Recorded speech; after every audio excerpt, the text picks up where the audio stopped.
என் குடும்ப உறவுகள் அனைவருக்கும் வணக்கம். நண்பர்களே, கடந்த 11 மாதங்களுக்கு முன்பாக நாணய விகடன் யூடியூப் சேனல்லையும், அவர்களுடைய பத்திரிகையிலும் ஒரு ஆர்டிக்கல் வெளியிட்டாங்க.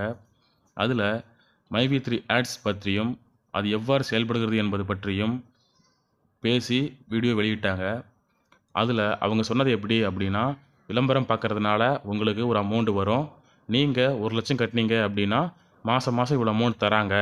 உங்களுக்கு கீழே ஒருத்தரை சேர்த்து விடுறது மூலிமா ஒரு அமௌண்ட் வரும் அப்படின்னு சொல்லிட்டு நிறைய தகவலை சொல்லியிருந்தாங்க.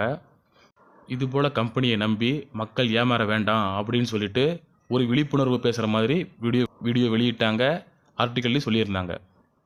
இது அவங்க எவ்வளோக்கு எவ்வளோ ஆராய்ஞ்சு ஃபீல்டு ஒர்க் பண்ணி மக்களுக்கு சொன்னாங்கன்னு சொல்லிட்டு தெரியல.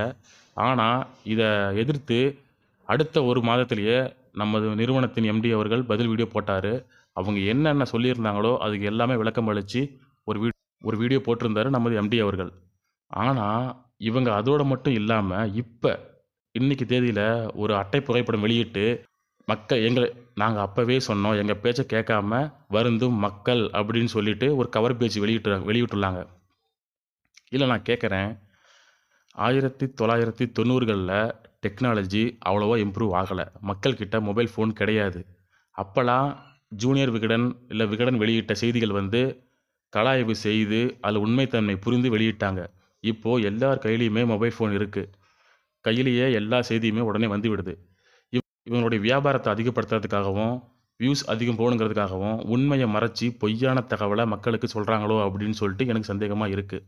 ஒருத்தர் 2 பேர் இல்லைங்க, பல லட்ச குடும்பங்களை வாழ வச்சுட்டு இருக்குது இந்த மைவி3 நிறுவனம். இதில் யாருமே முதலீட்டாளர்கள் கிடையாது.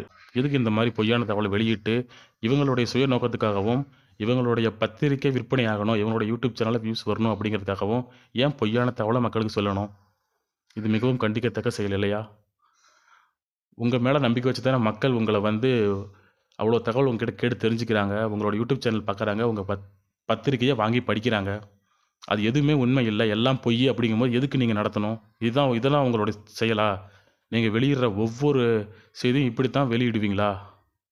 கிடைத்த ஒரு தகவலை ஆராய்ந்து அதில் உண்மைத்தன்மை எவ்வளோ இருக்குதுன்னு சொல்லிட்டு அதை மக்களுக்கு சொல்கிறது தான் பத்திரிகை தர்மம்.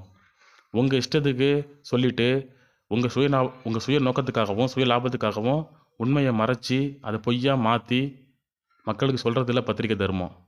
நீங்கள் பண்ணுற செயல் மிகவும் கண்டிக்கத்தக்கது. பல பேருடைய வாழ்க்கையில் நீங்கள் விளையாட வேண்டாம். உண்மையான தகவலை மட்டுமே மக்களுக்கு சொல்லி உங்களுடைய பேரை நீங்கள் காப்பாற்றிக்கிறது ரொம்ப நல்லது.